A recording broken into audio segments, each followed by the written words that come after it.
Assalamualaikum warahmatullahi wabarakatuh. Salam sejahtera bagi kita semua. Om Swastiastu, Salam, Namo Buddhaya, Salam Kebajikan. Perkenalkan, nama saya Titin Susanti. Saya dari Sarjana Kebidanan tingkat 1 semester 2 NPM 61210 dari Institut Kesehatan Raja Wali.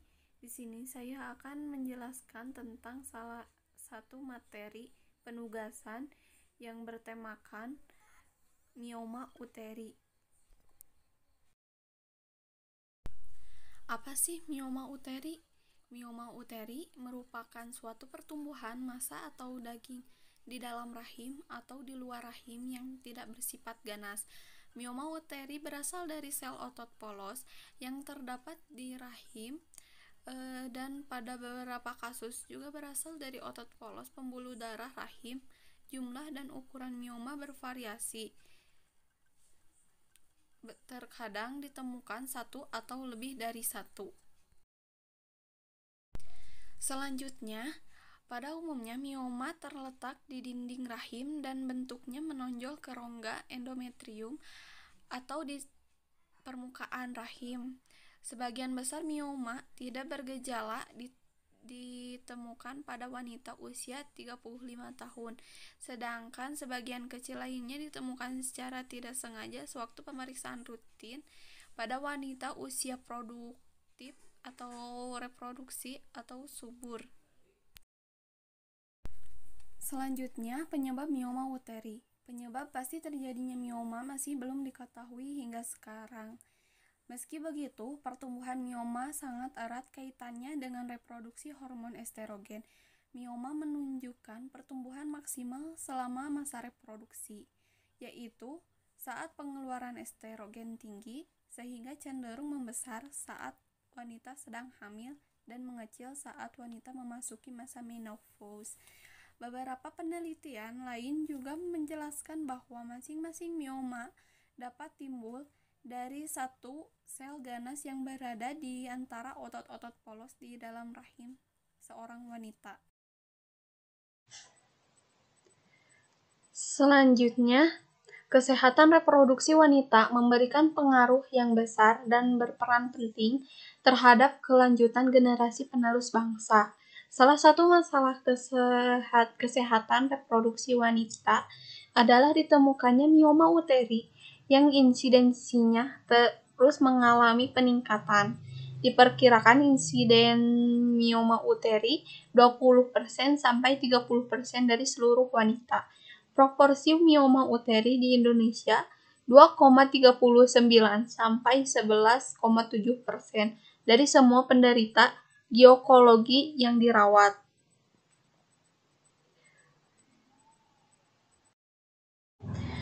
Selanjutnya, di sini ada kasus seorang wanita 30 tahun belum mempunyai anak, menikah 8 tahun, mengeluh benjolan di perut bawah, nyeri head, siklus head 30 hari, dan tiap head darah banyak 5-6 dux per hari. Saat USG dikatakan adanya mioma uteri ukuran 4 cm. Bagaimana pengkajian pasien tersebut?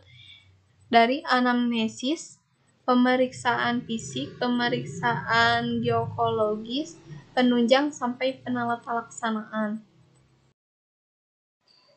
Selanjutnya, kita ke diagnosis. Diagnosis pertama yaitu anamnesis, yang kedua ada pemeriksaan fisik, yang ketiga ada pemeriksaan penunjang, dan yang terakhir ada penatalaksanaan. Pemeriksaan ini dilakukan oleh bidan serta bidan berkolaborasi dengan dokter lainnya. Selanjutnya, kita ke anamnesa. Ada dua keluhan, yang keluhan utama dan keluhan tambahan. Keluhan utama yaitu perut terasa nyeri saat head. Keluhan tambahannya, pasien mengeluhkan terdapatnya benjolan di perut bawah. Selanjutnya, riwayat penyakit sekarang.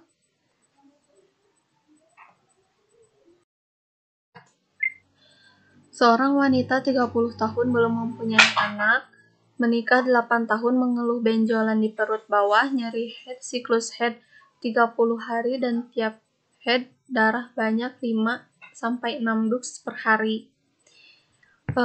Lanjut kita ke riwayat penyakit dahulu.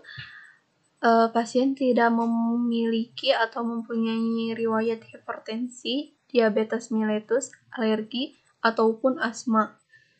Riwayat penyakit keluarganya. Keluarga pasien tidak mempunyai riwayat hipertensi, diabetes mellitus, alergi, dan juga asma. Riwayat penggunaan obat tidak ada. Riwayat kontrasepsi, pasien menggunakan kontrasepsi suntik 3 bulan, pil KB 1 tahun.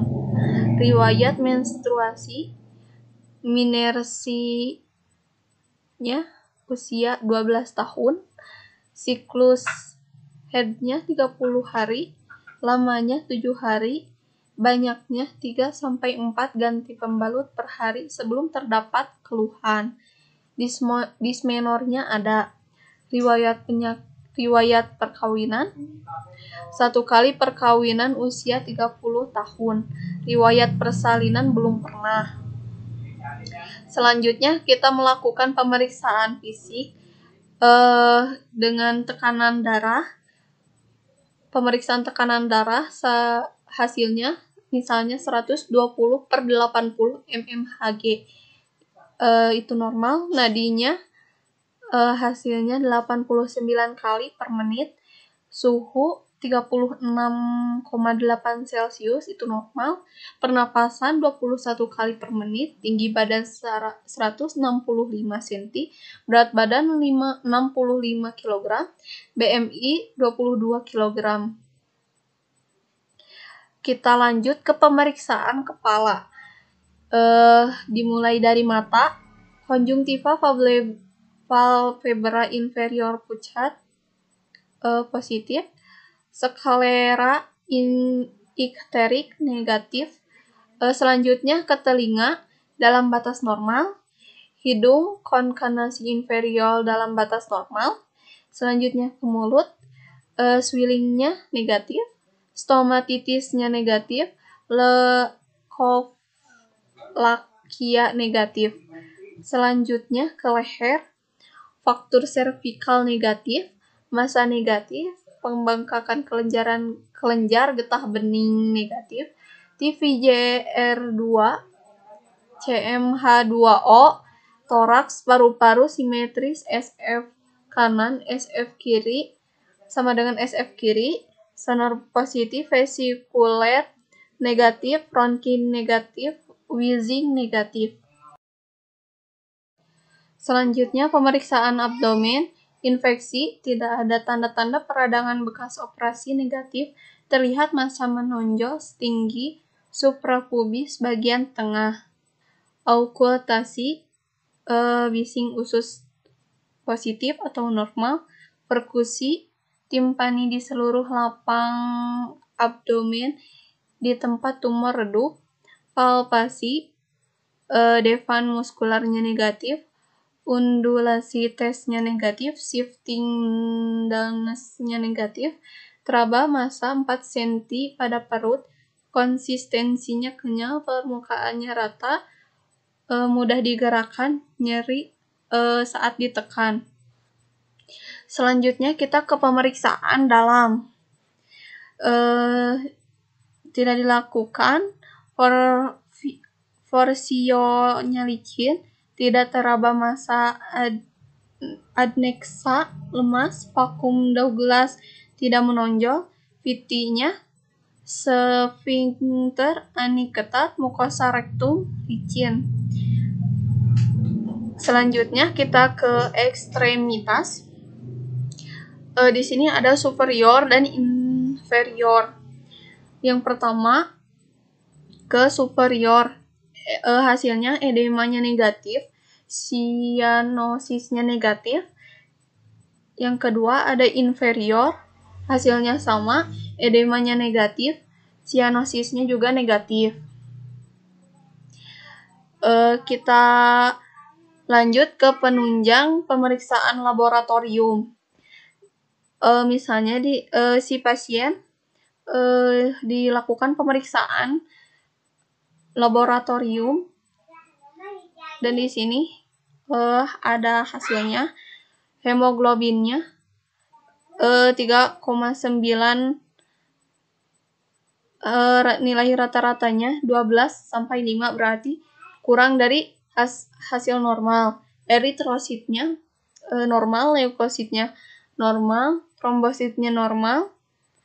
Dan di sini ada neutrofil, hasilnya 45 dan rata-ratanya itu 50 sampai 70 nilainya, berarti itu kurang dari nilai normal.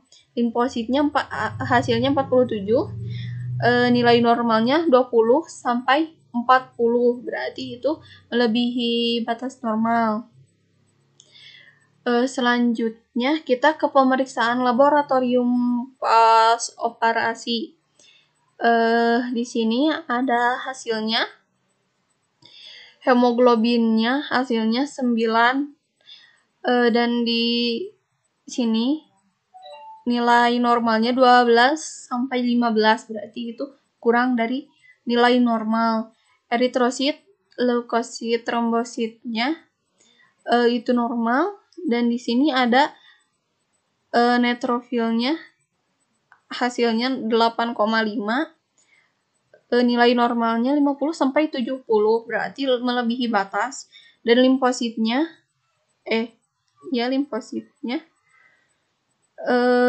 hasilnya 12, nilai normalnya 20 sampai 40, berarti itu kurang dari nilai normal. Kita lanjut ke penalatalaksanaan terapi post-operasi. Yang pertama, IFFD RL plus ketorolac 3% per 8 jam. Yang kedua, injection Ketriaxon 1 gram per 12 jam. Yang ketiga ada Caltrofen suppositoria 3 kali 1. Yang terakhir ada injection ranitidin 50 mg per 12 jam. Dan di sini juga ada planning atau rencana. Di sini yang pertama ada observasi TTV, transfusi sampai Hb lebih besar 10 gram. Yang terakhir balance cairan. Dapat disimpulkan dari kasus ini, pasien mengalami mioma uteri dan ada benjolan sebesar 4 cm, dan juga pengambilan data untuk sampel mioma uteri sebaiknya melakukan pemeriksaan langsung terhadap pasien yang menderita mioma uteri agar didapatkan data yang valid. Pemilihan sampel non-mioma uteri sebaiknya menggunakan pemeriksaan penunjang seperti USG agar didapatkan hasil yang valid. Dan juga bagi masyarakat sebaiknya agar lebih aktif dalam melakukan pencegahan terhadap mioma uteri seperti hidup sehat, melakukan pemeliharaan berat badan, memperhatikan jumlah anak, dan melakukan general check up agar dapat dideteksi secara dini jika terdapat gangguan. Untuk lebih lanjutnya itu wewenang dari dokter dan bukan wewenang dari bidan. Thank you for your attention. Mohon maaf apabila ada kesalahan dalam pengucapan ataupun penyampaian materi. Mohon maaf karena saya dalam masa pembelajaran. Mohon untuk dimaklumi. Thank you for your attention. Wassalamualaikum warahmatullahi wabarakatuh. Salam sejahtera bagi kita semua. Om Swastiastu, salam namo buddhaya, salam kebajikan.